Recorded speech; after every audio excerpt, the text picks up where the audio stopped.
Hello and welcome to Fluffy Dog. That's Fluffy DOG. This is episode 1 of this very fantastic podcast. We are thrilled you're able to join us for today.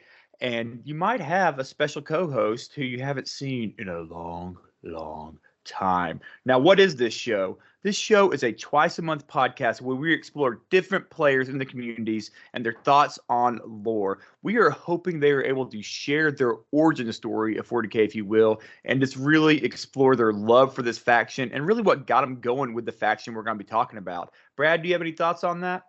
Dude, I'm so excited for this. I am I'm a paradox because I'm the power gamiest of power gamers, but I got into the game as a fluff guy. I was an RPG guy, and then I got into 40K from that way back in second edition. And I read all of the fluff. So I'm super excited for certain models, certain factions, certain everything. I get really excited to play things based on the fluff. And I'm super excited to hear other people's reasons that they got into things too. Why you're bringing certain models, why you're bringing certain factions and armies. There's a reason besides that it's T5 and has 5 shots that you're bringing a certain model on the board. I mean, I can't tell you how often I just want to play something because I read a novel and this particular unit or whatever devastated everything. And I'm like, that shit's going on the board. I don't care what else is happening. These guys are showing up. They can nerf this into the ground and that dude's still going into at least one tournament's worth. And this is why. So for those who don't know, this is Brad Chester. He's the co-host of this podcast. We've known each other for 2 years now. We've been podcasting together for about 2 years now. And Brad is, I'll just go and give you your standard intro. Brad's one of the best players in the world. He's won pretty much everything. He's won, I'm going to go ahead and say it, Infinity Adepticons. But really, he's won all of our hearts with his lore knowledge. And that's why we're here today, man. We're here to talk lore. What can we expect week to week, Brad? What do you think? What do you think are the biggest take homes for this podcast? One of the biggest things is I want to bring people on that are from all levels of everything, because it's not about the guy that just won a tournament or the guy that didn't win. I want to bring people on that are very excited and passionate about their factions. And that's why I want to talk, because I feel that that's way more relatable. And it's more the thing that I want to talk about. Because when we're sitting at tournaments and the best times are at lunch, at everything, and you're talking about the newest story that came out, the reason that you're doing this, or for me in 2000 when Eldrad made this many saves, but I had him in the army because he did this, this, and this, and he was at the Blackstone Fortress. And these are the things that I want to hear about. So I hope other people are excited to hear about them also. I'm very excited about this show. And let me introduce our first guest. That's guest plural, because we brought on 2 people. I was going to say guest, because we brought on 2 people because this is just such a large topic, and I really think we have 2, I would say, lore experts on the Tau faction here. So we have Lore Masters, if you will, and they're coming to us from the state of Florida, as all things do. And of course, I'm talking about Mr. John Moore and Will. I forgot your name. Oh my gosh, what's your last name? Will Taylor. A standard Blake intro. Love Will it. Taylor. Yeah, Will Taylor. I had it. I just edit that out. Put a note there to edit that out, Brad. No, leave it in. Leave it in. It's funny. And in his defense, Will is the only one that doesn't have his actual name on the Skype. Yeah. So look, honestly, I'm a technological boomer, even though I love Tau, and I just didn't put my name in. That's my bad. You know what's bad? What's bad about this is Will's actually been on our show before too. It's just like embarrassing now. I don't think I messed your name up the first time. So no, you didn't. It's so much better when you do. We still love you, Blake. It's okay. Let me read this intro. We're joined by John Moore and guest user, because Will does not get an actual name here because he just didn't put one in. So, but guys, I'm excited to have y'all on. What are y'all's what's y'all's big thoughts on Tau? Just some quick hits here. What do y'all got? Do you want to go, John, first? Sure. It's a fast-moving shooty faction. You are very good at 2 things: going quickly and blasting things off the table. And you have a lot of high-tech, really cool-looking robots that get to do the trick. That's the quick sell for the faction, as far as I'm concerned. Are you, in fact, the Ricky Bobby of 40K? Got to go fast. I want to go fast. You got to go fast, and you got to eat ass. No, yes, I mean. Go Cowfish, go. Yeah, I do agree with John. Something that the faction brings to the table is this a sleek, stylish model line. They've got very unique units. Like the Fire Warrior is a very iconic unit. It's got a striking, I guess, profile to it. Something that's very different. Aesthetic, yeah, something very different from Marines, Guard, Eldar. It's got its own identity, and that's something that I really love about the whole faction. Is who out there, and I want to know, I wonder what percent of people originally got in this game, built a Space Marine army, saw the whole line, and was like, yeah, I'm playing Tau. Because, I mean, that's me, and I feel like it's most people who play this game. There's like, Tau's awesome. It looks sweet. I like the original when they first came out lore. Let's talk about the basis of Tau. Yeah, they were the first army that was the good guys. they've now changed that a bit, but like when you first got Tau, I don't even remember what edition they came out, to be honest with you. Tau or the third? It was third. It was in between third and fourth edition. Because the third edition rule book had come out, but they were not in it.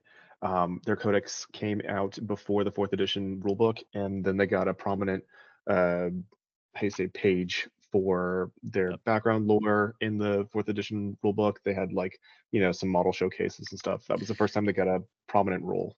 Because they had obviously one of the selling points was the big fact that you could bring full Gundam mojo out there. But the big thing that I really loved was we actually had one faction that wasn't just awful. And I love the fact that they were doing things. Yes, they fought, they expand, they take over things, but they didn't just virus bomb you if you showed up with an odd idea.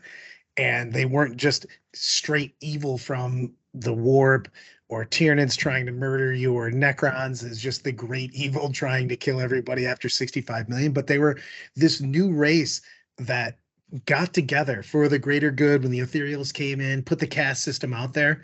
So we had, everybody working together, doing something, and they're the youngest race in the galaxy, and they're moving forward, and they're progressing. Their tech is progressing farther than anybody else has.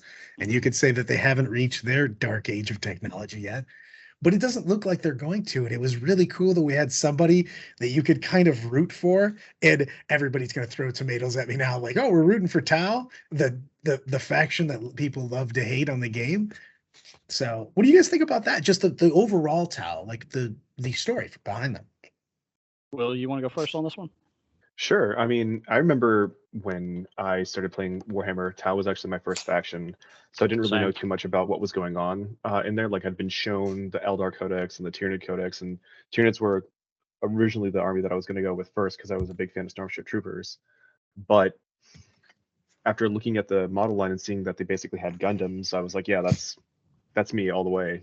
And so reading through the original lore and seeing that they would negotiate before they would fight, they weren't, they would let other aliens work with them, most notably the Kroot. And even though their societies weren't necessarily on the same page as far as their traditions, the Tau were idealistic in the idea of, well, maybe if they spend more time with us that are sophisticated, they would let go of some of these lesser tribal notions. Cannibalism. Well, it wasn't the cannibalism. I mean, they do cannibalism. They basically had their whole, we didn't blow up our own planet, now we work together. And they kind of, and yes, they do force this on others, but they don't murder you for it. They just absorb you. The shooting was afterwards. Nowadays, even back then, they were like, okay, if negotiations don't pan out, then yeah, it's wartime because we are bringing the light to the galaxy. But it was always the second option instead of just nuking from orbit. Will, what was the origin there? What was kind of how they introduced Tau into the universe in that third codex? So they started off with an Imperial probe was sent off into the Eastern Fringe, and it noted that there was a tribalistic species, but they were not human. So it came back, and the species was marked for exterminatus. But then a warp storm, quote unquote, showed up, and they were unreachable for maybe thousands of years. 10,000 years, yeah. 10,000 years, yeah. And when the warp Or storm no, eventually. no. Sorry, like 5,000 years. It was a Yeah, I little. was Yeah, going it to was say because it was it short was time. past Horus Heresy and stuff. So Yeah, it was like Yeah. it was like M30. It was like M35. well, That they had the note on the Inquisitor. It's one of my favorite stories for Tau, is that they basically marked them as we can get back to Exterminatus. Exterminatus, but we can do Yeah. it later, basically. Oh, that's they right. all, Yeah. all that they had was fire. All that they had done Yeah. was fire and pointy sticks. Yep, they just were like, we'll kill these guys later because we've got other things to do. And that was one of my favorites in the stories on that, because that was in that same fluff line, was they went back and they sent the super small expeditionary force to take out the Tau, and then they had become the Tau Empire. So when they Mhm. came back with this tiny amount of guys, the Tau were just like, hey, we'll negotiate with you. And they didn't. And then the Tau just mercilessly wreck them because it wasn't even Yeah. close, because they showed up like 4 dudes with guns, and you're like, yeah, man, we have a full space empire now. We're not going to take this nonsense. You know what It's I wish they'd make? I wish they'd Mhm. make a 30K line of Tau, and they're just like nude fishmen with like spears, and it's just like So All right, hold on. I Yeah. have to take offense. You gonna at do the it? Fishman I'm Yeah. gonna go for this one. I'm gonna go for this Yeah, one. you got it. They are bipedal with hooves. They're not fish. They're All of bovine. yeah, they are closer related to cows than they are to fish, and all of the fish designations that you have on all the Tau vehicles are from the Imperial side. They are not Yeah. from the Tau side. That is not what the Tau call their stuff. They're officially the Moo Crew. So Yeah. Also, a fun little Better move kind of crew. like callback to history, our history, human history, because I know like GW likes to steal from it. The warp storms that protect the Tau from the Imperials coming in at a later time to get rid of them is very reminiscent to the tsunamis that showed up in Japan during the invasion China. of Yep, the invasion. the Mongolians. Yeah, Yep. it's the how you say, Divine wind. the divine wind of Tsushima. that's So I thought cool. it was kind of a neat little thing that they tied in there. That's super cool. Yeah, I like that. Do you think that Shadow Sun has udders? I mean, she does. You can definitely milk those. If you look on any of the Facebook web pages that have the Weibo postings, she definitely has udders. Okay, so Oh, man. to actually answer your This is question going and take all the somewhere fun way out of it. beyond Hold where on. we thought. I don't Oh, want I to can- go. I don't want to go down this rabbit hole. No, But no, it's not a rabbit hole. The It's real easy. There's I don't know what book it was, but there was a like Inquisitor book that like went over different physiologies of the aliens, and they actually had a female Tau on an operating table, and they talked about their physiology. It clearly the Weeaboo stuff over exaggerates, but the differences between the sexes is kind of minimal, almost the same as like elves. Their bodies are very lithe. The only real distinction is the Y on their head instead of the normal orifice slit. But I mean, you technically, yeah, you could milk those. I want to start this off. I'm so sorry. You're money in the bank, because I'm going to tie this way later to some Warhammer Plus stuff in the series on that, because I love that, by the way. But I'm going to go back to that later. Okay. Give me one of your favorite characters and one of the stories that goes with them. Give me an overview of one of the models that you are always going to bring in your army. It can be either unit wise or just a character. It can be either special character or unit that you bring, and tell me the story. That's the reason why, the main story. There could be many that are the reason that you bring that unit. Go ahead, John. 'Cause I Okay, know who so- you're gonna say.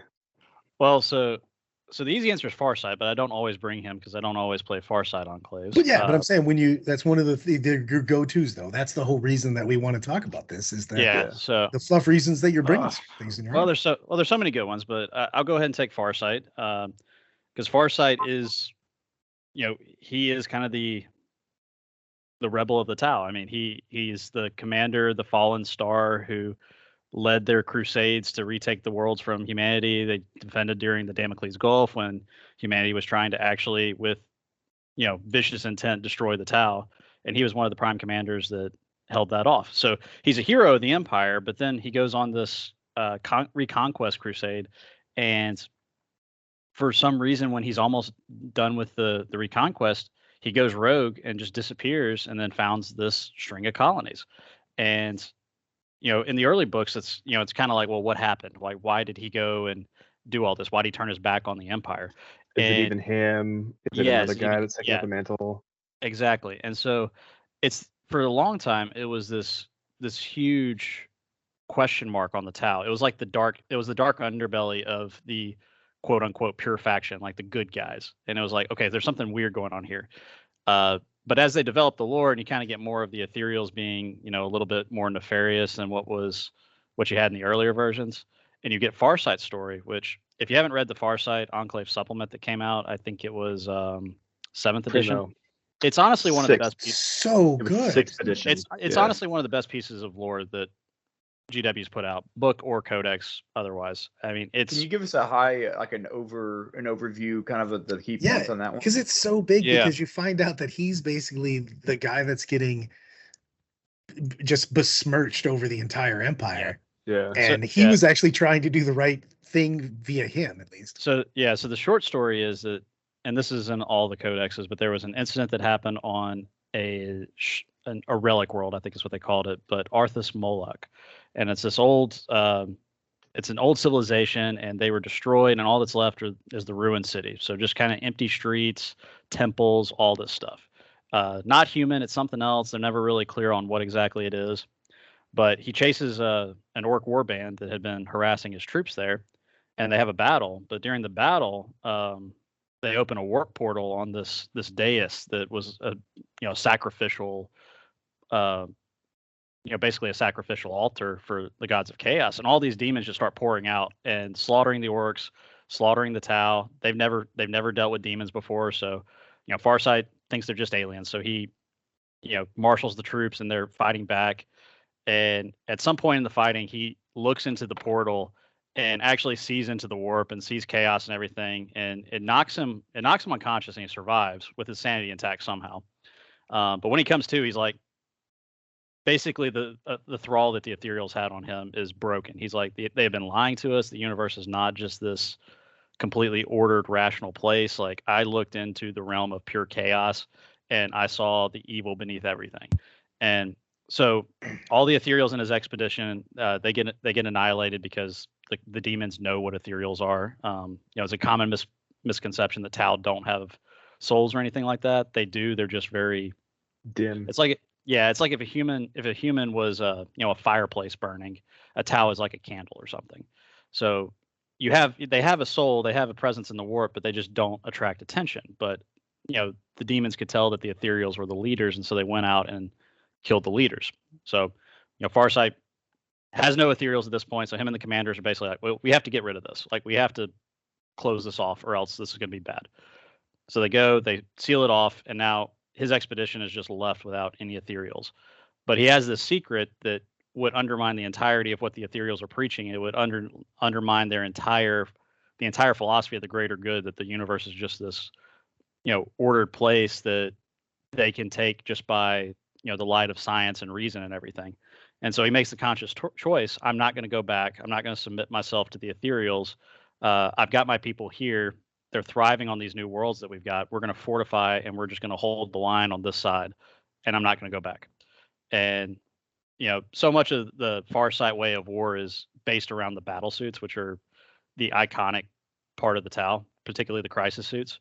And so you have Farsight, which is almost like the closest thing to he is a close combat monster, but he likes to get up close and personal, which is very different from most Tau, and it gives you a much more dynamic play experience if you're trying to get in close and unload on the enemy. But it's really something that reflects well the lore of Farsight enclaves. Like, they like to be up close and personal. His way of war is called the way of the short blade, because he wants to be up there in your guts and stabbing you. In a game thing, it's one of my favorite things, because people are still just not used to the stats on Farsight. When you go, wait, what are you doing? What just happened? Or you sweep attack a unit of Marines or something. You're like, wait a minute, what just went down? You're like, yeah, man, I killed a lot of people. Yeah, he's unreal. What is not to completely derail from that, but the Onager Gauntlet, is that something that ties in with Farsight because of its close combat? No. It's tangentially related. So it came in during the battle for Daleth, which was part of the Damocles Crusade. So it was one of the prototype weapons that the commanders were given to fight in that one. and basically one of Farsight's lieutenants used it to drop in on a big Imperial Guard company and just absolutely wreck a bunch of tanks. He almost got killed in the process. He's like in a state. He's basically in the Tau version of a dreadnought now. But Wait, hold on. Is that Arakon? There's no way. That's Bravestorm. Oh, The really? dude's name's Bravestorm. That's actually really freaking Yeah. cool. I What's love Bravestorm. all the So that- prototypes. Yeah.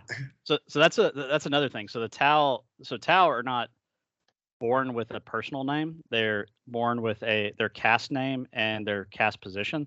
So a newborn fire warrior, or a young fire warrior, is going to be Shas for the fire caste, and then La for basic line trooper. And so when he's born, when he's born, it's Saul, Shas Al. Remember, they don't have a designation until they get their first mission. Gotcha. I actually didn't know that. So thank you. Ooh, there you go. But so as they progress through the ranks and they start achieving things, they will earn names, and so you'll end up having these guys who have just these long names.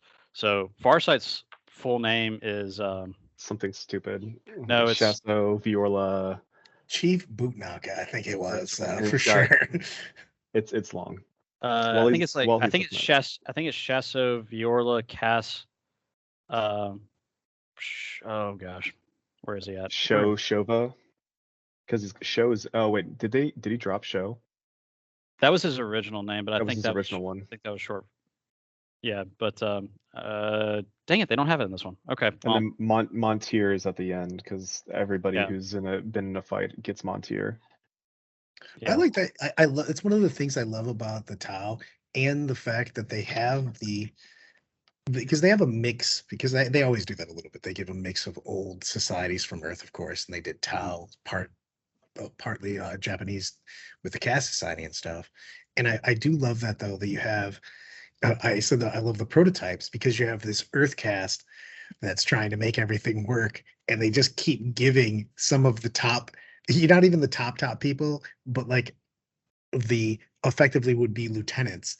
And you're like, hey, would you try out this new piece of gear, armor, whatever? And then it's kind of a big deal if you read the stories that you were a total guinea pig, but it's also this huge honor for the Tau to be in whatever the new suit or the gun or whatever that they've given you. So you're like, this may or may not work, and it's a huge honor because everybody's told it's a huge honor, but you're actually a test suit dummy, just rocking it out. So the Tau relic that you used to see all the time was the Pure Tide engram chip, when that was the only good one that you had. So that's very much what you're talking about right there, because that was used in the Damocles Crusade to give these commanders this this genius of Commander Pure Tide, who was like the greatest of the Tau generals and everything. But once it was done, they basically yanked the chips out of these guys' heads so they wouldn't have a bunch of Pure Tides running around, and it lobotomized them. Yeah, they got their brains fried. Yeah, so the one guy that still has it is one of Farsight's guys, and Farsight basically threw him in stasis and shipped him away when the Ethereals told him to like deliver that guy for lobotomization. He's like, oh yeah, he had a malfunction and died. We already cremated him, so don't worry about it. Farsight has all the awesome commanders, man. He's just out there like hoarding like Bravestorm and the Pure Tide. It's all these awesome dudes, man. He's also he's been around for a hot minute. I was saying this before we were recording tonight, which is one of my favorite things is Farsight's rolling around with Stormbringer, and I'm using old Elric stuff on that, but he's got a soul-stealing weapon. He's got a chrome plate. And I don't know, in the stories, I don't know if they've really focused on whether he knows what it's doing. I think he kind of does, but refuses to acknowledge it. They've said that he has suspicions, but he doesn't know for sure. Yeah, because you're just like, hey, man, your juice cleanse is giving you a couple extra 100 years on your life, man. Like, you're still looking pretty good. Also, that scary-looking sword you carry is talking to people. You're like, it's probably a comms miscommunication. So there's two things actually with the sword. One thing, John, you mentioned that the planet that he got the sword from was Arthas Moloch. And a lot of people like to speculate that the sword is a reference to Arthas from World of Warcraft. or I guess the WoW series or Warcraft series, because Arthas is the guy who I Lich guess what King. got Frostmourne, he turned into the Lich Yep. King, yeah. And then the second thing is if you're up on Yanari lore, some people speculate that that's one of the 5 fingers of the Death God or something like that. What is like The Crone Crone swords. On that. swords? Mhm. Yeah. So that's a fun one because it steals the life of people that he kills. I remember a long time ago when we didn't know what it was. People like to speculate that it was like a Necron sword because the Arthas Moloch was like a dead tomb world. It does. And It that does was have the look of Necron tech. Yeah. kind of, yeah. And I think you meant to say it just looks cool. I mean, it does You're look right. cool. Dom You're right. does the You're shit. right. Well, hit me with your favorite guy. So, my favorite guy is obviously Commander Farsight too. He's the coolest. But my favorite character in Tau lore doesn't have a model, and that's Commander Kai's. He's the 3rd pure type pupil, the one that you never really see. They've got Shadow Sun, Farsight, and Kai's. And Kai's is the master of the Monat, which is I guess like singular killing, like the army of one essentially. Lone And Wolves. the Lone Wolves, yeah. And so there's like a lot of contention as to where this guy came from. A lot of people like to speculate that he's the protagonist from the Fire Warrior book. I don't know if either of you guys have read Fire Warrior, the And book video game. and the video game, yeah. I was just going to So say, I've also played the video game. the video game's so bad, Yep. so bad. I was going to say, I sadly have played the video game. I did, however, read the book, which was not sadly. Oh, so the book was fantastic, and it was all like the tie-in when they launched the faction. But like this one Fire Warrior goes through this crazy day of landing on a planet, killing a bunch of Imperial guards, saving an ethereal, getting off planet on going onto a ship. That ship negotiating with Space Marines. All hell breaks loose because there's a traitor there, and now he has to fight Space Marines, demons. He has to go back to the planet. He kills a bunch of guys inside a Titan, and then he fights I want to say 2 greater demons, and finishes off one of them by taking his helmet off. That's just so happens to have a bolt around stuck in it, and throwing it at the gate that the demon came out of, and the bolt blowing up. And then at the end of the book, he's apparently in a coma, and you don't really hear anything about that character. But then later on, in the Dawn of War series, when they do introduce Tau, there is a commander. It's Commander Kai's. He's from Tau, the home world of the Tau. He's in a stealth suit. He's basically an army of one, and there's like one voice line that he says that is kind of reminiscent of something that happens in that first book, but there's no like official saying that that's the same guy, and there's no official saying that that guy from Dawn of War is the Kai's in the lore. But one of the most recent things is, I guess when they were updating or adding Primaris to the different Space Marine legions, there was like a couple of short stories, and one of the ones for the Dark Angels has this Kai's showing up at either a fortress monastery or something like that, and basically just wiping out Dark Angels left and right. And so much so that they had to like bomb the monastery and kill everything there. And he just kind of like slipped away at the end. I remember John Lennon actually reaching out to me and being like, "This character's fucking bullshit. What is this?" He's like, "This is the dumbest thing ever. This guy like faces a legion of Marines and walks out scot-free. This is the dumbest thing ever." But I think it's cool. I'm hoping he eventually gets put into the lore or into the game. He also was responsible for founding one of the Tau Seps in the Third Sphere. Furios. Which one? Fyrios. Ah, there you go. I didn't know that one. That's cool. That's what we're looking for, you guys. So there you go. I have a question in all the Sure. lore. Is there anybody that's ever got into a shittier situation than the stealth Shazray in the Exodite series at the very end when she went? Is that the Warhammer Plus? Yes, Warhammer Yeah. Plus. At the end, literally a bunch of phantom titans come through a webway gate, and she's by herself. And then you're like, it can't get any worse.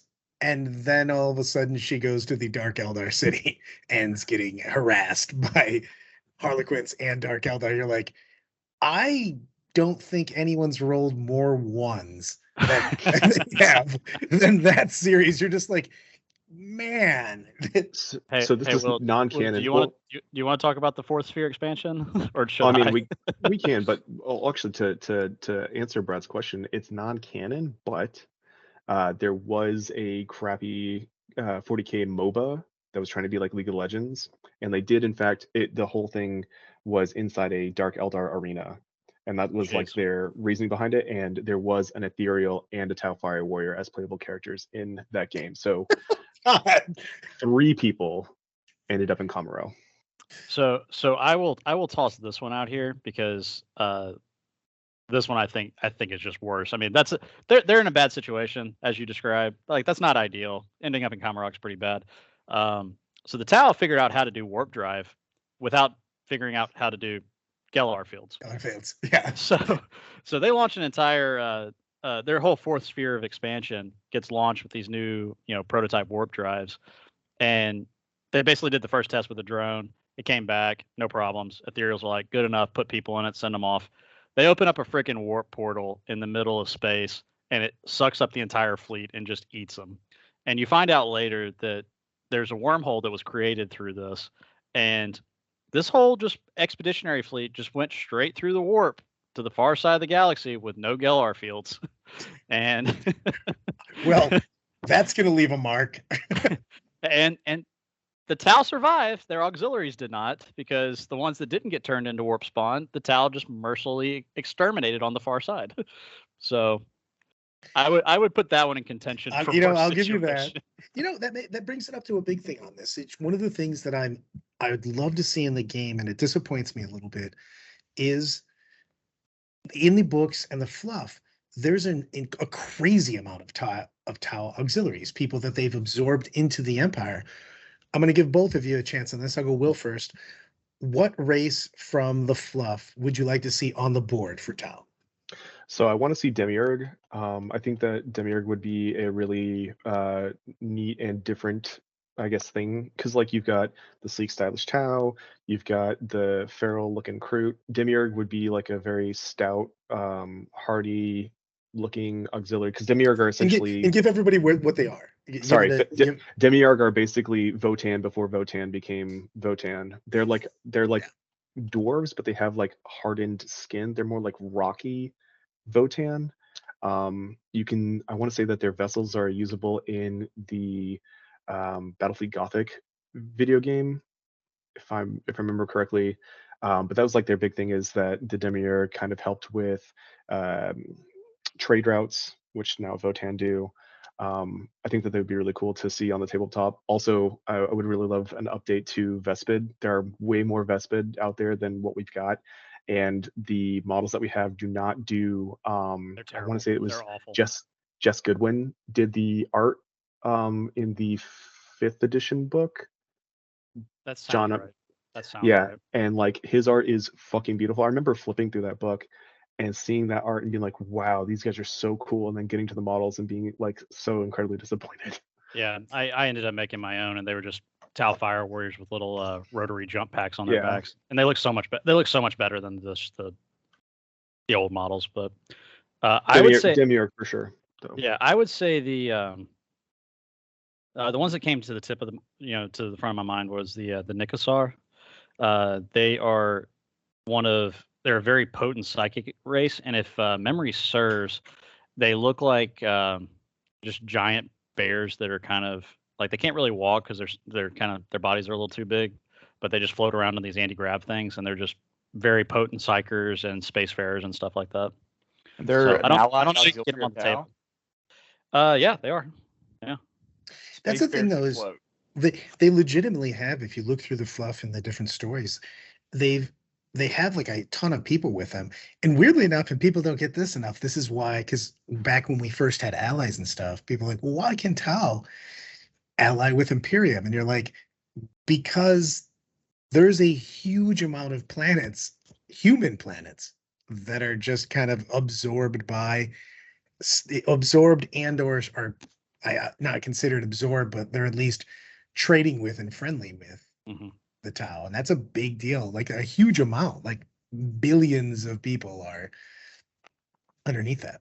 Yeah, that's actually what caused the Damocles Gulf Crusade. Was that the Tau True. had established just very friendly relations with most of the Eastern Fringe, and the Imperium, hating aliens as they do, was like, we can't let this happen. So they just swept through, wiped out all the Tau, wiped out all the human sympathizers, and just crashed into the Empire. I'm actually genuinely shocked that with the Arcs of Omen update, we didn't get an allied detachment of either Guard or Votan. It's kind of weird. I was surprised at that too. And that's a couple of the things that I really like in the fluff. If we could get more, I don't know, more. Sometimes you get something on the board and then something in the stories, and then you put it on the board and you're always like, well, that was a little underwhelming. I mean, it's not a Tau thing, but it's one of my favorite, like on the board versus the, stories versus on the board is Yvrane's sword, for instance. In the books, and it's literally cuts through reality, and then you get it on the board, and it's the power sword. It's literally just Who wields that?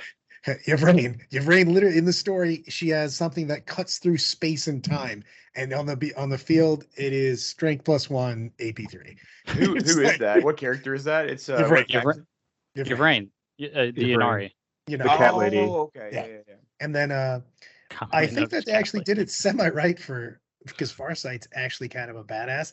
I actually think that the Puretide chip should have been more OP than it was. It's definitely more OP than it is in the current book. If I remember correctly, the 6th edition one gave you the ability to what was it? Was it preferred enemy? I remember preferred enemy, and you could change it as you went through during the game. So because right. You're supposed to be able to. The Puretide chip, it gives you the wisdom. No, that was Mirror Codex. That was Mirror Codex. Yeah. What did Mirror? Hold on, I'm gonna look and see what Puretide chip did in 6th edition. It kept letting you access the memories, so you could basically you added the Rolodex of all previous encounters with people, so you could adapt to things. Yeah, it might have been something like Armor Bane, Flesh Bane. It might have given you stuff like that. Yeah, I don't remember, but I like that so much better though, because I love in the game when you get stuff. I mean, obviously, it's always a tough thing to not overpower something, right. But like when you get something that really gives you that flavor from the stories, the fluff, I love putting that stuff on the board. That's why I actually think Farsight's a good representation of what he is in the stories, because he's a good character. He bangs. The Puretide Ingram chip used to give you counterattack, Furious Charge, Monster Hunter, Stubborn, or Tank Hunter until the end of the phase. Mm-hmm. Well, that's also you also used to give that to the rest of your squad too back in that. Yeah, because of how independent characters used to work. Yeah. So like, I just love the fact that things that work and they're super awesome in a story. I love when they show up on the battlefield. The rule of cool always applies. So actually, to comment on that, because when we were talking about like our favorite characters from, or whatever favorite things from the game, favorite units was also one of the things, and my favorite unit is Pathfinders. I love Pathfinders, and as you stated, every so often, like the higher ups would be like, "Hey, here's some experimental weapons or experimental whatever. Go try it out." And one of the first things that we got was Pathfinders with rail rifles, and they had like extra rules and a white dwarf. And those rail rifles had the gets hot rule, because like the targeting system that was linked from the rifle to the helmet would sometimes overheat and fry the eyes of the Pathfinder. They die, right? And so like I love. And that actually ties in with Kai's too, because the ultimate weapon that he gets in that book is a rail rifle, and it's just such a cool part of Tau history. I love rail rifle Pathfinders, even though I barely ever bring them. But that is something that is neat. Like taking these things from the lore that have these hefty stories attached to them, and then putting them on the table and seeing what they do is always it's fun. Will, I think the rule of cool, you nailed it. Rail rifle Pathfinders are one of the biggest rule of cool things for Tau for me. That and Ghost Kills. I love Ghost Kills, even though they're not good right now. I need a little bit of help, but I love them. They're such a great unit. That's a unit that right there, you guys nailed it with on a unit in the fluff. Ghost Kills are doing crazy shit all the time. They have so many great stories about. You've got Shadow Sun in a Ghost Kill. You've got Shadow Sun murdering a chapter master in a Ghost Kill. Yes. The reason Shrike is a chapter master is because Shadow Sun murdered his predecessor Split him while in two. riding a Ghost Kill. It's fucking baller. It's so good. That is one of the things that, let's go into that next. Give me a story that you guys would love to see transfer onto the board. I've got two. I'll be quick with them. So the first one is Anshi's backstory, how he became famous. Will, do you hang on? Will, do you want that one? Do you want that one? No, I forget that one even exists. That's so cool. Like he's been pushed into the background for so long, but his origin story is the shit. Yeah. So so this is the one ethereal. This is the one ethereal that Farsight is cool with. He's the one. He's like has been sent to negotiate with the Farsight enclaves. He's the only ethereal cast member that Farsight likes, and it's because he has stood toe to toe with the fire cast at the front lines, and all of this, and so basically, he's an old ethereal, so well past his prime. He had one last assignment to go check out this new frontier world before he got to retire, and so he's at this little outlying mining town with his personal guard, so not a whole lot of warriors, and a bunch of feral orcs just descend on the town, and so it's like the beast snagga boys. They don't have guns; they're just coming to chop stuff, and they so they're just. So he's just leading from the front, and his one of his battlesuit guys gets beheaded, and then by a giant orc knob, and then everyone's about to crumple, and then Anshi jumps in between them with his honor blade. So the ethereal, like ceremonial weapon, and just cuts this orc in two, and is just leading from the front, just slaughtering these guys. And every time like the fighting gets thick, Anshi's there. He's fighting, pushing them back, but way too many orcs, and so they eventually get pushed back into the ethereal shrine that's at the center of the town, and they're running out of ammo. So like Anshi's there at the door with them, and they're about to just all die when the orcs storm this place, and reinforcements finally make it there, and there's only like 50 fire warriors left. They've just been slaughtered, but the town holds. They still have everything there, and the ethereals are like, oh, Anshi, you're pretty badass. You're going to go lead some more expansions because we need guys like you on the front lines.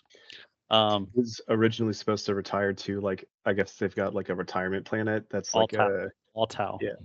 Yeah, and did he Samuel L. Jackson go, I'm getting too old for this shit? I wish. That would be fucking tight, actually. If they like put it into media, he looks right at the camera after cutting a orc in half and goes, I'm getting too old for this shit. Yeah.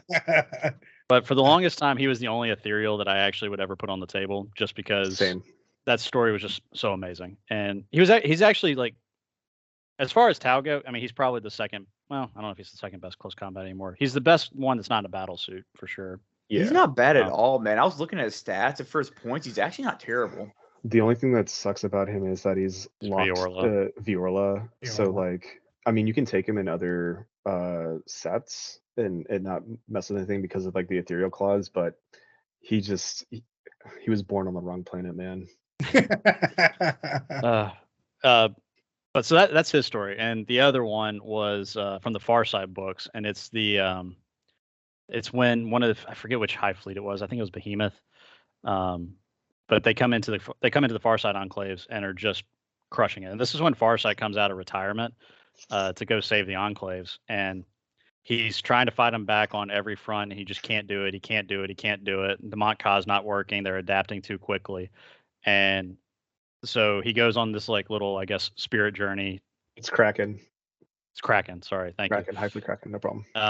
So he goes on this like quest to like figure this out, to like get his inner self and all that, and that's when he realizes like, hey, I can't do the thing that I'm best at for this, so I've got to do the thing that I'm weakest at. And he embraces the Kalyan, and so they try to do a different trap for the Tyranids on their capital world. And so him and the Eight, so this is his commander bodyguard, so the elite of the elite, they evacuate the entire planet except for these 8 guys and 3 scientists. And they're at this facility on Viorlos, and Hive Fleet Kraken lands on the planet, and they know that they're there, and so it's just swarm after swarm going in. And so these 8 warriors in battle suits are holding off the entire tendril of Hive Fleet Kraken on the ground, while these scientists are working on this biological agent that will neutralize the fleet. And so the scientists eventually, what's his name? Ovesa. Yeah, it's the Earthcast scientist who's piloting a Riptide. Who has nanomachines keeping him alive. Yeah, which has nanobots like Who rejuvenate used to themselves. be the only person in the 8 you could take on the board that was worth a crap. Continue. Yeah. So he gives them like, hey, the scientists are done. Like, it's time to bug out of here. So they get on the last transport out. They go out. The scientists stay behind and get consumed along with the rest of what little biomass Viorlos had. And then they retreat to orbit, and they're like standing off far enough that they can watch the Tyranid ships. And Farsight's like, man, we just lost our entire planet. Like, was this worth it? And Oves is like, yeah, man, just watch. And so the fleets like start developing these legions, these like sores and stuff on the outside of their hive fleets, and they just disintegrate. The entire hive fleet tendril just disintegrates because of this bioagent that they were infected with. And so, these 3 scientists just, gave their lives to save the entire enclaves.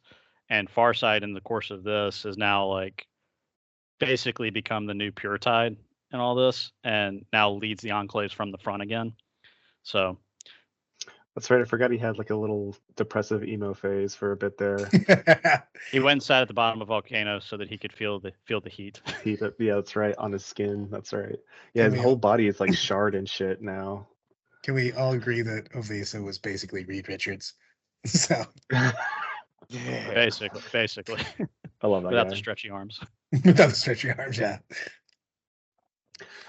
As far as like big lore moments for me, I want to take it all the way back to the first time the Tau came out, and Angkor Proc. Does anybody know who that is? I don't know. Absolutely. I kind of know this, but hit me. Now, hold on. I got to start the fire and the marshmallows out. I'm s'moresing it up for this one. I'm ready for a good tale. There's not too much there. Weaving a great story like John is, but the story of Angkor Proc. So when the Tau were getting themselves, conquering planets and whatnot, when they were first introduced with the Kroot, it was by catching like a distress signal from a Kroot war sphere. This is giant ship that has like a bunch of Kroot on it, right? And they linked up and found out that the homeworld of the Kroot, Pech, or Pech, it's Pech, is being attacked by orcs. So the fire cased at the time decided to land down there and help the beleaguered Kroot in fighting against the orcs. And the Kroot chieftain at the time, Angkor Proc, more or less fought back to back with the whatever Tau commander was helping at the time. I can't remember the guy's name. And they defeated the orcs, and that's why the Kroot have this great relationship with the Tau. They basically say anytime you need warriors, anytime you need help, you call on us and we'll take care of you. And Angkor Proc was kind of immortalized as a character in one of the White Dwarfs, and you could take him in your Tau army. I think he was an HQ choice, and if you attached him to like a 20-man Kroot unit, they all got like an extra attack. They got +1 to hit. And I want to say that they got like all sorts of other crazy rules, but he doesn't have a model anymore. He was one of the guys from when you could bring Kroot mercenaries when you had the White Dwarf. That was one of the guys you could bring. Yeah, that was the guy. And I want to say that his model was a Games Day model way back in the day. I want to say he came out in like 2003. It's hard to get him now, and clearly he doesn't have any rules anymore. But they do. I want to say that they've mentioned him once since that White Dwarf, because they don't really talk about him in How do you spell him? codexes. Angkor Proc, so it's Angkor Prok. You can Google him. He's really cool. He's very dynamic. He was much more just looked a lot better than a normal Kroot shaper, and he had extra rules to boot, and he made Kroot like one Kroot squad be ungodly good back in like 4th edition. Oh, he looks sweet. Yeah, I'm looking at him right now. That's I need that model. I need that model. The rule of cool definitely applies for Plague here. Yeah, and like I don't know. He's a neat character, and since then we've had like Dahiak Grek. I don't know if he has rules anymore either, but he's a really cool Kroot. And then the Kroot kill team has a lot of flavor too. But Angkor Proc, man, he's Kino, and his introduction was very cool. It's just a shame that we don't get more of that. The old, yeah. Where do you want to see the? I'll give you this. We'll end on this. So I'm gonna have you guys wrap your excuse me, your lore fluff up with where are we going in the future with the Tau? Make your predictions and make your kind of your wish list for where you want to see it continue on, because they're on a cliffhanger right now as far as where the Tau Empire is going with Shadow Sun and Farsight and the push for both. John, you want to go? Ooh, well, you. I mean, we haven't even touched on Shadow Sun yet, too. We were doing all. We haven't touched on Shadow Sun. We haven't touched on the totally still alive Anva. Yeah. Well, so like the problem with those characters is that they're not nearly as interesting as Farsight. Like Shadowstun is a very status quo character, even though she did, kill a chapter master, even though a lot of what she does. She's a badass in her own right, her story is that she is the loyal soldier, whereas Farsight is the renegade. Renegade, yeah. And Anva is not a particularly fun character either, and it's great that he's totally not alive anymore. I was gonna say, well, he's a projection, so yeah. Well, so I guess you have to look at all of this within the framework of now that we're settling into the Imperium Sanctus and the Imperium Nihilus. You have Tau on both sides of that, because you have the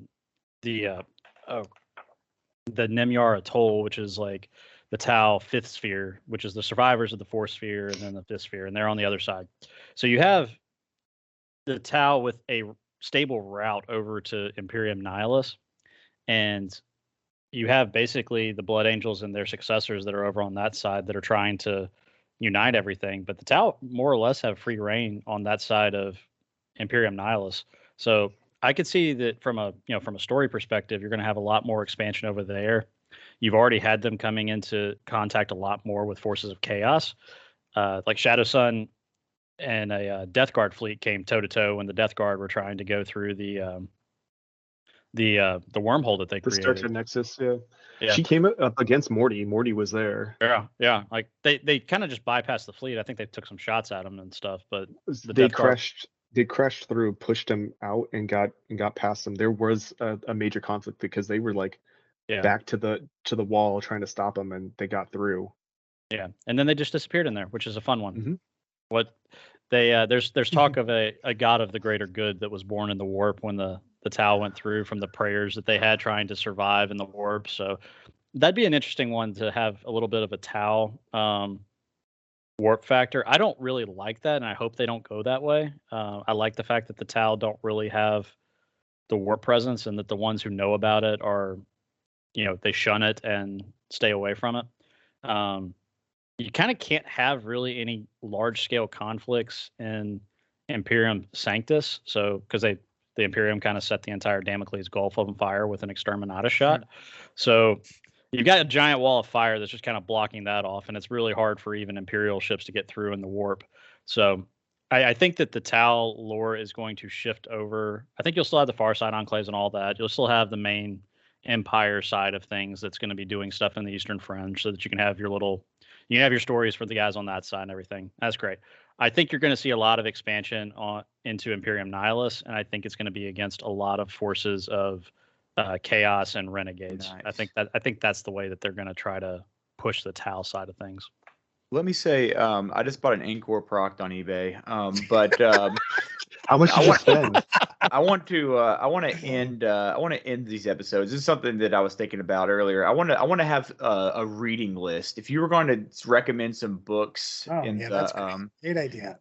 I the Black Library, give me like your top couple, just so, and we'll put these in the show notes too, just so people can look at them and learn more about Tau lore. But what you got?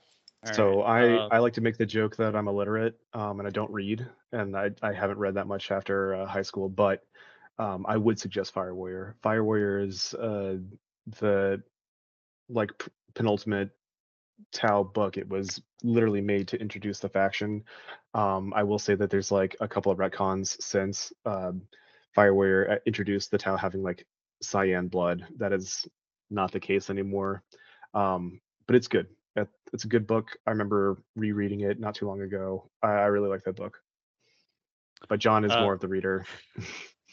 So unfortunately, the Tau side of things don't really have a wonderful lineup of books. But there are two that I would recommend. I would go with Farsight, Crisis of Faith, and Farsight, Empire of Lies. Those give a really good view into Farsight during his kind of his rise to prominence, and then ultimately his turning his back on the Empire.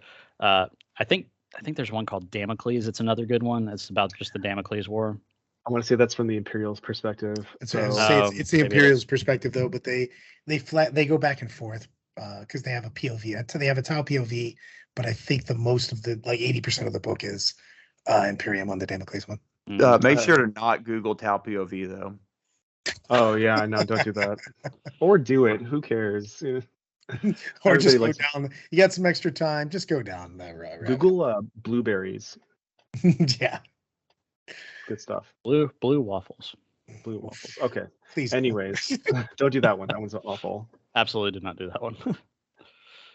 But yeah, from what John has said, because he reads way more than I have, he's suggested both of those. And I want to say, did you not read the Shadowstone one too? Like, I know that she's kind of boring, but you did read that one, right? I'm not sure it's actually out yet, or at least the one that we talked about. There's the one that talks about, like, spoiler warning, Farsight and Shadowsun kind of had like a hookup at one point in time, and I want to say that that's in that book, the Shadowsun book, if I'm not mistaken. It's fine. The Farsight books are really good. Brad, do you have any? You said you had ones you were. Well, my thing is I actually like the White Dwarf, where you've got the Farsight enclaves and stuff. They have some really good stories in there, and the original had the rules, but it also had a bunch of stories that I actually really enjoyed. So I think if I tell you the truth, I was literally looking through the community page in the Warhammer Plus on that, because I think you can get all of the White Dwarf articles from any White Dwarf if you're subscribed in that. That seems like a shameless plug for them on that, but I get absolutely nothing. But they have some great stories from there. There's some really good just writers that are putting some stuff out there. I just enjoy the short stories quite a bit. I like the White Dwarf stuff. I agree. I think it's some of their best. Like, if you want a quick hit of some lore, I think it's a great spot for it. I'll toss this one out there too. Most of it doesn't come from the novel. Most of the great Tau lore doesn't come from the novels. They come from the campaign books. So from those, you can probably get these fairly, maybe cheaper than a lot of the stuff. But the Farsight Enclave supplement, it's a really thin book, but it gives you all of Farsight stuff. It's great high level stuff, fun to read and engaging stories and all that. And then the two campaign books, I think they're called Kalyan and Monka. They were called Kalyan and Monka, and those stories are the battle for Mughalith Bay from the perspectives of Shadowsun, Farsight, and most of the Tau Empire, but you also get some Imperial stuff in there. And that's just a fantastic campaign. It's a great story. So good. Yeah.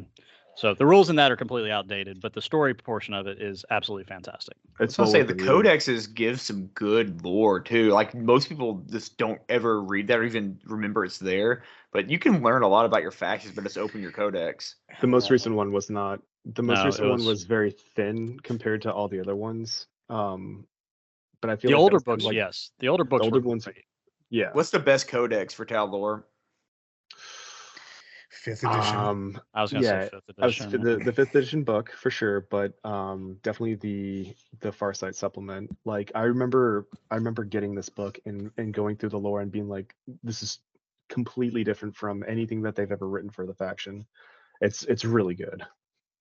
And the same thing with the two Warzone campaign supplements. Warzone Damocles. That's what it was. Yeah, Warzone Damocles, Kalyan, and Monka. I remember downloading the book illegally just so that I could read. I'm admitting to it, just so that I could read the lore, because I wanted to know what happened. And like, I bought the books. I have them in my garage, but like, the story was very compelling, and all the different POVs that they had were really cool. And they kind of set Farsight up as this like guardian angel of the Tau Empire. Like, he doesn't necessarily agree with how the Ethereals are running things, but those are his people, and he'll show up at any time to do what he can to protect the people. And it's really cool.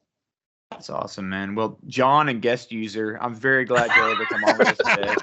So thanks for coming on, y'all. You guys have been an absolute wealth of knowledge, and I learned a lot about Tau, and I'm excited about it. I'm gonna go build some Tau now. Hell yeah. Do it. Thanks for listening, everybody. Make sure to check out the DoG other content. That's Death or Glory. Look at their YouTube page, look at their Patreon, and just see all the good things they're doing out there in the community. Thanks for listening. Join us for our episode 2.